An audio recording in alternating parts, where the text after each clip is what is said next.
वरिष्ठ सहयोगी विकास चंद्रा भी हमारे साथ जुड़ चुके हैं। विकास जी, आपका भी रुख करूंगा, उससे पहले कपिल श्रीवास्तव, आप कुछ कहना भी चाह रहे थे। और बिहार में मुसलमानों की आबादी के लिहाज से महागठबंधन की तरफ से भी उनको कम से कम 45 सीटें मिलनी चाहिए थी। आरजेडी, सीपीआईएमएल, कांग्रेस ने कुल मिलाकर 30 टिकट बांटी हैं। कपिल श्रीवास्तव। अनुराग जी, हमने तो 17% टिकटें दी हैं मुसलमानों को, जो कि उनका हक बनता है। 17% की आबादी है, कांग्रेस ने 17% टिकट आपने दिया है। 10 दिए हैं, जनसुराज ने 21 दिए हैं। हमने 17% टिकट दिए हैं। आपने 10 दिए हैं, जनसुराज ने 21 दिए हैं।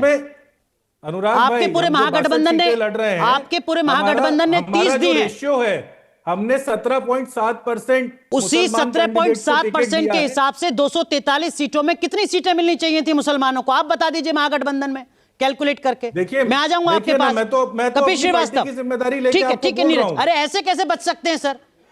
अरे अनुराग भाई, आप महागठबंधन का हिस्सा हैं, आप कह रहे हैं आरजेडी पर मैं जवाब नहीं दूंगा। सामने है, आप बीजेपी से, आप आरजेडी के साथ मिलकर चुनाव लड़ रहे हैं, आप कह रहे हैं मैं आरजेडी पर जवाब नहीं दूंगा। ये तो नहीं हो सकता ना नीरज जी, कलेक्टिव रेस्पॉन्सिबिलिटी है। ठीक है कोई बात नहीं। हम कपिल श्रीवास्तव चाहते हैं तो उसमें दिक्कत नीरज भाई प्लीज, केवल कपिल श्रीवास्तव। देखिए अनुराग भाई, बहुत स्पष्ट सी बात है। जब आप चुनावों के बीच में जाते हैं, जितने टिकट आप 30 टिकट अगर बांटे गए हैं तो 30 भी कम नहीं होते हैं। 243 में देने के लिए 30, हाँ 243 में ही। मैं एक बात आपको ये कह रहा हूं, आप केवल टिकट देने से क्यों जोड़ रहे हैं इसको?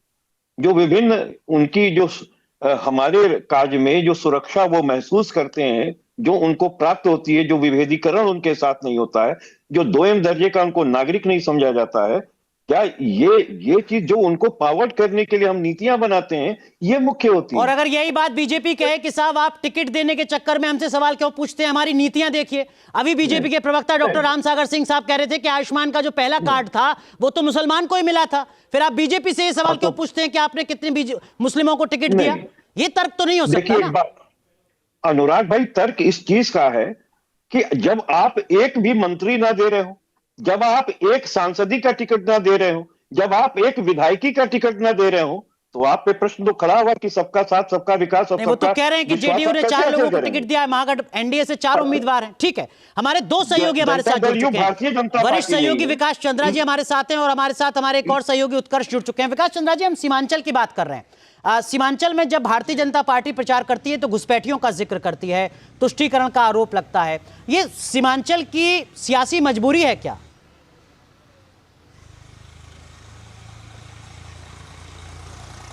जी बिल्कुल, सीमांचल की सियासी मजबूरी है और वही बंगाल की जो सियासी मजबूरी है वही सीमांचल की सियासी मजबूरी है। क्योंकि सीमांचल की अगर बात करें तो इस बात में बिल्कुल दम है कि वहाँ के डेमोग्राफी पे बहुत बुरा प्रभाव पड़ा है, वहाँ का डेमोग्राफी चेंज हुआ है। हालांकि ऐसा नहीं है कि ये कह दिया जाए कि पूरी तरीके से वहाँ सब घुसपैठी हैं या बाहरी हैं, लेकिन हाँ यह हुआ है।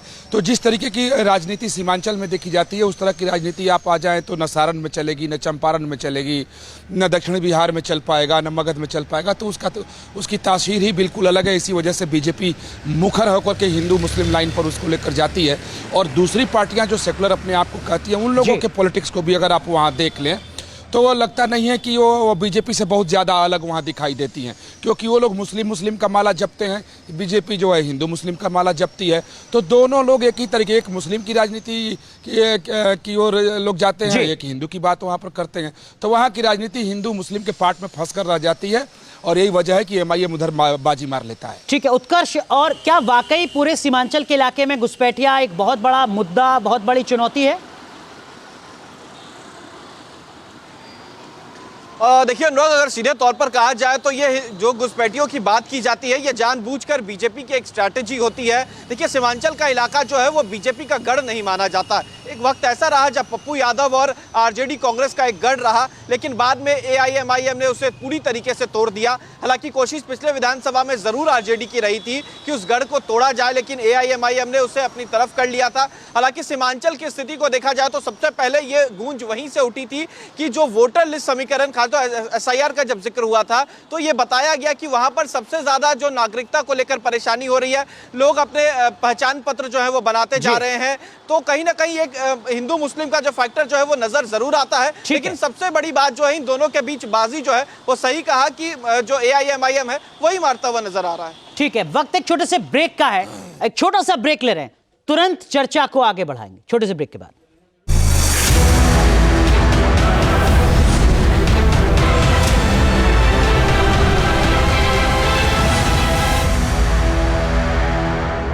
भक्ति है हर शब्द में, कथाओं में छुपे हैं दिव्य रहस्य और ज्योतिष देता है जीवन को दिशा। धर्म से जुड़ी हर बातों को जानने के लिए हमारे चैनल स्तुति को सब्सक्राइब करें।